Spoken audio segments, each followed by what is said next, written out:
Friends, இன்றைக்கி நம்ம பார்க்க போகிற ரெசிபி என்னென்னு பார்த்தீங்கன்னா பீன்ஸ் கேரட் கூட்டு தான். பீன்ஸ் கேரட் தெரியும், சாம்பார் வச்சுருப்போம், பொரியல் வச்சுருப்போம், புட்டு பண்ணியிருப்போம். ஃபர்ஸ்ட் டைம் நம்ம பீன்ஸ் கேரட்டை வச்சு ஒரு கூட்டு ரெசிபி செய்ய போகிறோம். வாங்க இந்த ரெசிபியை எப்படி செய்யலான்னு பார்க்கலாம் வாங்க. இப்போ செய்ய போகிற ரெசிபிக்கு ஒரு குக்கர் எடுத்துக்கலாம். 1/4 கப்பு பச்சைப்பருப்பு சிறுபருப்பு, 1/4 கப்பு தோரம்பருப்பு. இது முதல்ல நல்லா கழுவி எடுத்துகிட்டு வந்துடலாம். கழுவி எடுத்துகிட்டு வந்தாச்சு. இப்போ ஒரு 5-6 பல்லு பூண்டு போட்டுக்கலாம். ஒரே ஒரு பச்சை மிளகாய் போட்டுக்கலாம். பொடியா நறுக்குன வெங்காயம் 1 போட்டுக்கலாம்.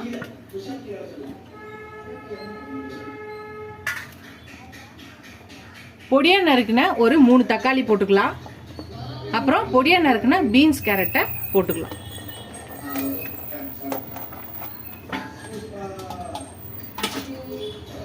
இப்போ மசாலா ஐட்டம்ஸ் போட்டுடலாம். இதுக்கு தேவையான அளவான உப்பு போட்டுக்கலாம். 1 ஸ்பூன் குழம்பு மிளகாய் தூள், 1/2 ஸ்பூன் மஞ்சள் தூள். இப்போ இந்த காய் முழுகிற அளவுக்கு மட்டும் தண்ணி ஊற்றிக்கலாம். நம்ம காய் முங்குற அளவு மட்டும் தண்ணி ஊற்றிக்கலாம். நிறைய தண்ணி ஊற்ற வேண்டாம். எல்லாத்தையும் நல்லா ஒரு வாட்டி கலக்கிக்கலாம். கலக்கிட்டு குக்கர் மூடி போட்டு விசில் போட்டு கரெக்டாக 3 விசில் வச்சு ப்ரெஷர் அடக்கணும்னு ஓப்பன் பண்ணலாம். நம்மளோட பீன்ஸ் கேரட் கூட்டு ரெடி ஆகிடும். சூப்பராக இருக்கும். பார்க்கலாம் ஃப்ரெண்ட்ஸ். நம்ம குக்கர் ஓப்பன் பண்ணியாச்சு. பாருங்கள், நல்லா வெந்திருக்கு. கூட்டு நல்லா வெந்தாச்சு.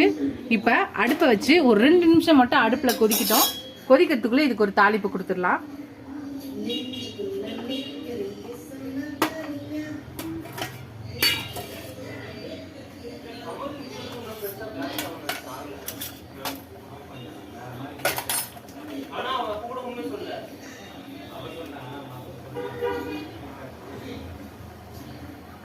இப்போ ஒரு சின்ன பேன்ல எண்ணெய் ஊற்றிக்கலாம். கடுகு, சீரகம் போட்டுக்கலாம். ஒரு 2 காஞ்ச மிளகாய், கருவேப்பிலை கொஞ்சம். அவ்வளோதான். இது தாளிச்சிட்டு எல்லாம் வெடிச்சிருச்சு. இப்போ நம்ம இந்த கூட்டில் இது கொட்டிடலாம். கொட்டிட்டு இது நல்லா கிளறிக்கலாம்.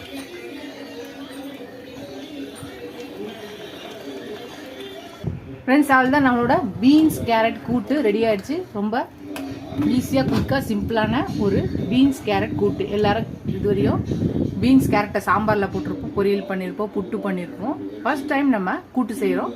சூடான சாதத்தில் இந்த மாதிரி கூட்டை போட்டு பிசைஞ்சு சாப்பிடும்போது ரொம்ப அல்டிமேட்டாக இருக்கும். நீங்களே இந்த பீன்ஸ் கேரட் கூட்டு ரெசிபியை ட்ரை பண்ணி பாருங்கள். ட்ரை பண்ணி பார்த்துட்டு எப்படி இருக்குன்னு சொல்லுங்கள். இதோட அடுத்த ரெசிபியில் பார்க்கலாம். ஃபர்ஸ்ட் டைம் என் சேனலை பார்க்கணும், சப்ஸ்கிரைப் பண்ணிட்டு பாருங்கள். இதுவரையும் சப்ஸ்கிரைப் பண்ண எல்லா ஃப்ரெண்ட்ஸ்க்கு தேங்க்ஸ். இதோட அடுத்த ரெசிபியில் பார்க்கலாம். Tata bye friends.